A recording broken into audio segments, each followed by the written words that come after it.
Ute here of Ute Hagen channel and utehagengrasswidow.wordpress.com. Anyone dealing with cross-sex ideation of a family member can contact me there on the WordPress blog through the contact form, which is on the sort of top right. You can click on about this channel or something like that, and then there's the contact form. Now, my house is kind of waiting for me to put it back together because I've been getting new cork flooring. Oh, my artifact, yes. Yeah, that's why I have just the curtain behind me, is this business in my house. It's going to be so good for me to have cork underfoot. This is a beautiful outfit given to me for celebrating the Lunar New Year.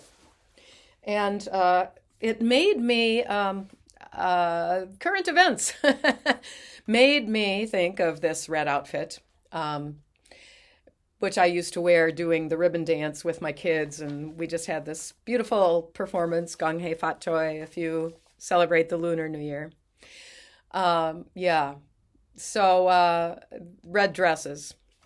It just, this fella, Sam Brinton, the alleged luggage thief, specifically of women's luggage, allegedly. But it looks like there's pretty good proof because there were a couple of red dresses that he's publicly posted pictures of himself in, and those red dresses actually belonged to Asyakhamsin, a Tanzanian who lives in Dallas now, who is a fashion designer.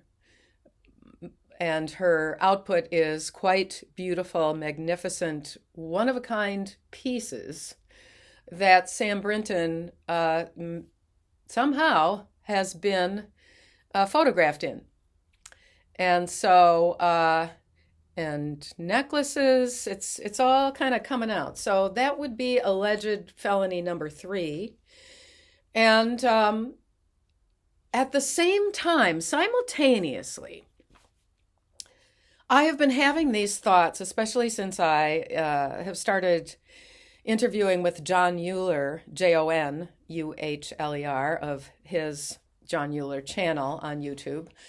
I've been starting to wonder about whether Nettie's so-called business trips were really business trips or whether they were cross-dressing vacations.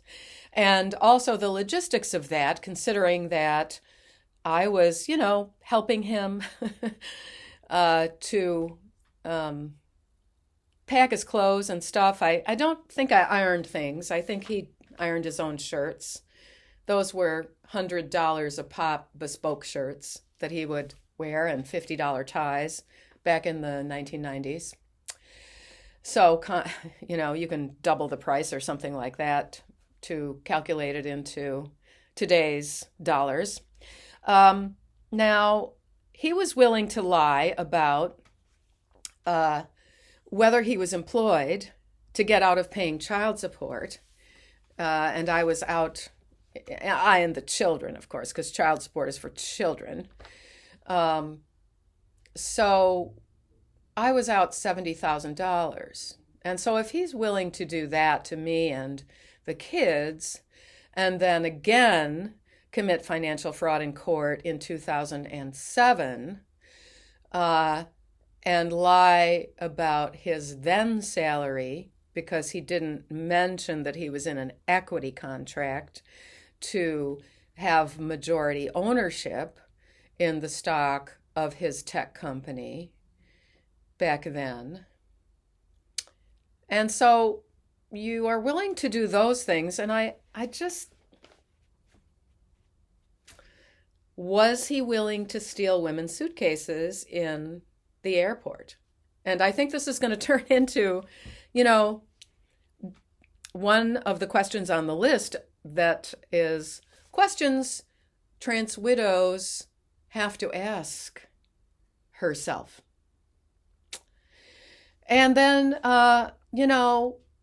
Rachel Levine. I'm not saying Rachel Levine stole anything. I know that Rachel Levine was married back when he was Richard, and Uh, he was married to a doctor, Martha. And Martha, you can contact me and I will, all the details. I will, uh, hide a little bit, alter a little bit so that you could tell your story. I'm sure that you would like to, and it would lift a burden off of your soul to tell your story of being married to a doctor and being a doctor yourself and having 2 children and becoming an expert on anorexia and eating disorders, and then finding out that your husband has become an expert on his own sexual identity and he is deciding to impersonate a female identity. And, did he also say that he wanted to be called mom? Because if you look up advocacy.com, you'll find like 11 of those guys.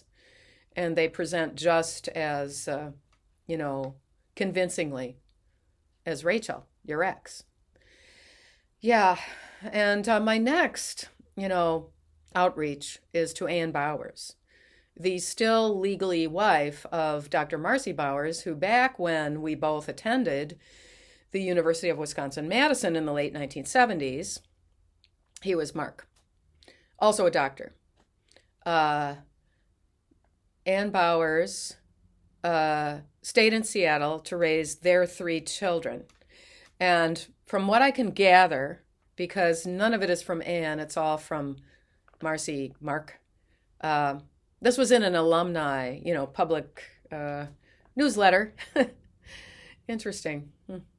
I don't think I knew him, although we probably crossed paths because I took a genetics course and he was a biochem major.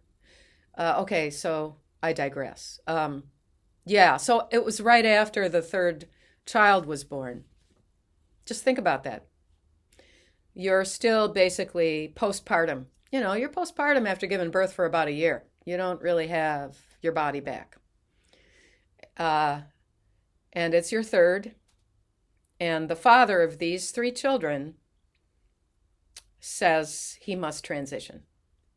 Now, Marci Bowers has also transitioned a whole town called Trinidad, Colorado.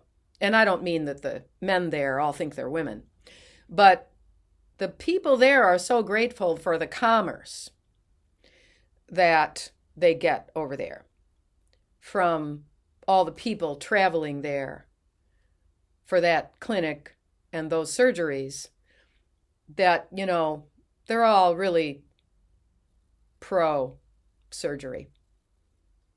And according to the alumni newspaper from UW-Madison,